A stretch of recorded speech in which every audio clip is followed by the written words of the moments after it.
Hi, I skip intros, and today I'm gonna make a normal video for the first time in a very long while and talk about all the Fire Emblem figures that I own because I own a lot of them. As of right now, I own every single scale figure from the modern era, and what I mean by that is everything past like COVID times is when Intelligent Systems started making figures again of the main lords of the series.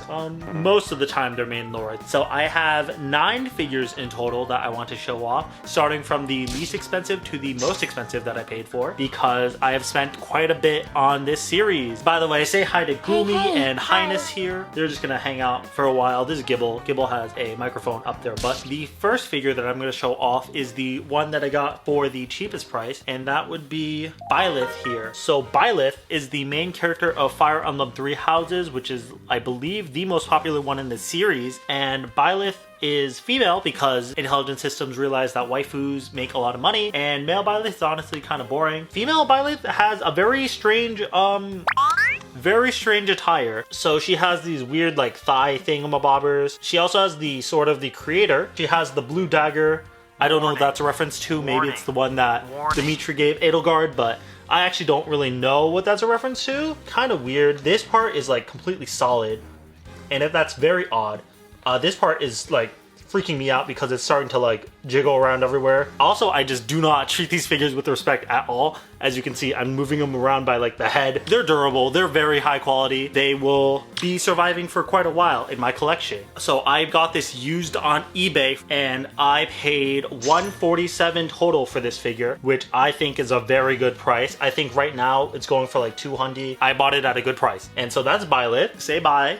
Funny. So the next 2 I bought were, honestly, I don't really know how much I bought for them individually because I bought both of them at Ami while I was in Japan. So I'm gonna show off the lesser of the 2 first. Corin with the Omega Yato from Fire Emblem Fates. Fire Emblem Fates is a very controversial title. It is on the 3DS and I like it a lot. I hate a lot of it, but you know what? Ooh, that's a bad angle. But there's like a lot of things that are good about that series. It has 3 different paths. Most of them are bad in terms of story. Most of them are okay in terms of gameplay, but one of them is very good in terms of gameplay, and it was very fun for the time. It came out in 2016, I believe, and I remember being very young and in middle school, so it was very fun for me because I was in middle school. How many times can I say the same thing over and over again? So this is Corin. She's chilling. She has the Dragon Stone. What I appreciate about the Fire Emblem figures is that there's no upskirts because those are... Oh, I just realized. Oops. I lied about that. But like, there's nothing like crazy, like perverted about this other than the outfit, which is literally just the outfit in the game. It's crazy that Nintendo let this happen, but it's a really cool outfit. I think it's based off the Norian Noble, but the Omega Yato says that it's from the Revelations path. Female Corin once again because females are waifus and we love objectifying women in anime culture. I really like this one. This one actually might be one of my favorite ones just because of the amount I paid and the amount of detail on it. This cape is really cool. I hate how she's barefoot, but that's how it is in the game. Okay, I just saw her ass and that was crazy. I should not have done that. Next is the other figure that I bought in Ami in Japan, Veronica. Veronica is a character from Fire Emblem Heroes, which is the Fire Emblem gacha game that came out in 2017 and is still going strong, which is crazy. I have quit that game like 3 times now. I've spent a lot of money on that, but then I quit. And honestly, I want to credit Fire Emblem Fates for the reason why I'm not addicted to gambling and addicted to Pokemon, because that game messed me up. There were some bad times in that game, but this is Veronica. Veronica starts off as an evil apprentice of Embla, who is like known for like summoning heroes from a different universe and doing her bidding or whatever. The plot of Heroes is non-existent and I don't care, but it's a very cool figure. It's very large. Like, her dress is so poofy. Like, it's huge. And she has like these little wings and those are cute. And this this tome, it's a little translucent if you can see. So you, okay. I dropped Veronica recently. It was not very pretty. That's cool. Oh, oopsies. I drop these figures quite often and they're durable. I was saying earlier how there's no upskirts. There's an upskirt on this. There's no like gross things because she wears like long tights that are red. So I like that at least. I like Veronica. Veronica's really cute. I like how she, in like recent books, she's like a hero now. I have no idea what the plot is. Oh, but I love this figure. Look at her hair. It's cute. She's cute. And that's Veronica. Oh, I think next is actually a different duo pair of figures. I have to put Gibble down. Oh my gosh, this is a mess. Can you hear me still? So the next set of figures that I'm talking about is from Fire Emblem, the Binding Blade. And for some reason, even though Roy's our boy, this is Roy, by the way. Even though Roy's our boy, they decided to release Lilina with him because Fire Emblem treats Lilina as like a secondary protagonist despite doing nothing in the game or in the series. The main reason people treat Lilina as like a main character is because she's Hector's daughter, which is a Fire Emblem 7 protagonist, but she doesn't, in the game itself, she doesn't do anything. Oh, I just realized she has a skirt on this too. That's gross. I think they're like 14. See, I don't know how I feel about these figures. Wow, this is not fit on the screen. I don't know how I feel about these figures just because it's very cute. The colors are very dynamic. You can see how blue Roy's cape is, and then Lilina's hair is also very blue. My problem with this figure is that they don't connect,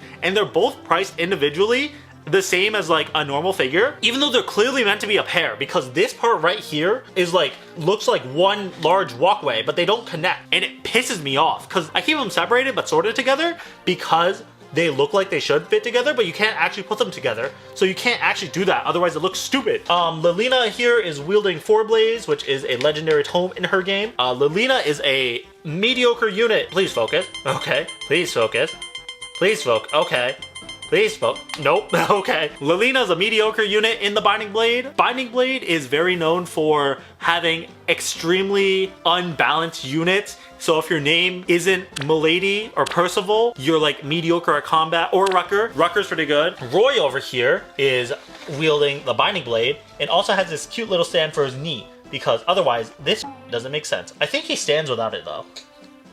He does, but it's much better to have that with it. He still has the Binding Blade. I hope that Roy gets a new game soon, is in a remake. I would love a remake on the Switch 2 that got announced recently. The sun is clearly setting, as you can see by the darker shadows on my face. His cape is cool.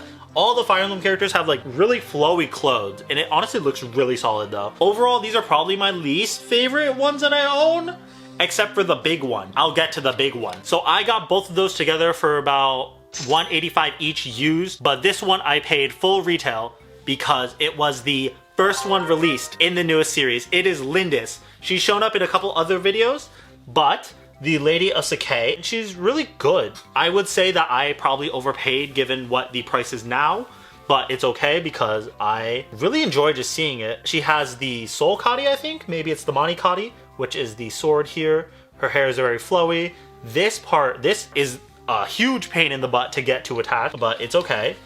It's very like windy because the Sakai plains are known for wind. I'm just blowing up my, oh oopsies. Uh-oh. Lyn is a very bad unit in Fire Emblem 7. She doesn't really have like a good place on the cast. Not on the cast. She doesn't really have a good place as like a unit because she's like a fast sword fighter.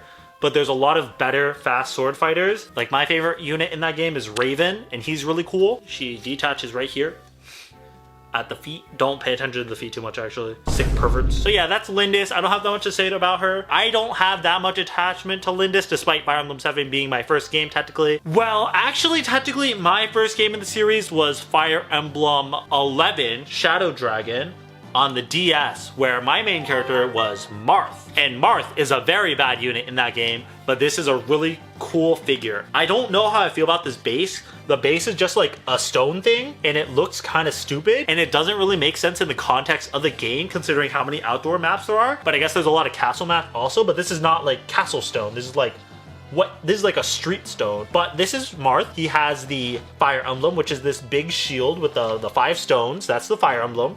In that game, at least. The Fire Emblem changes from game to game, but this is Marth with the falchion. Marth is a very pretty boy. He is the protagonist of many, many games. He is the protag of Fire Emblem 1, Fire Emblem 3, Fire Emblem 11, and Fire Emblem 12, while also being a recurring character in Smash Brothers and making various appearances throughout the rest of the series, including Shin Megami Tensei X Fire Emblem, Tokyo Mirage Sessions. I forgot the name of that game for a second. I beat that one. That game was okay. Actually, you know what? That game was good, but the plot was stupid. Gumi check-in.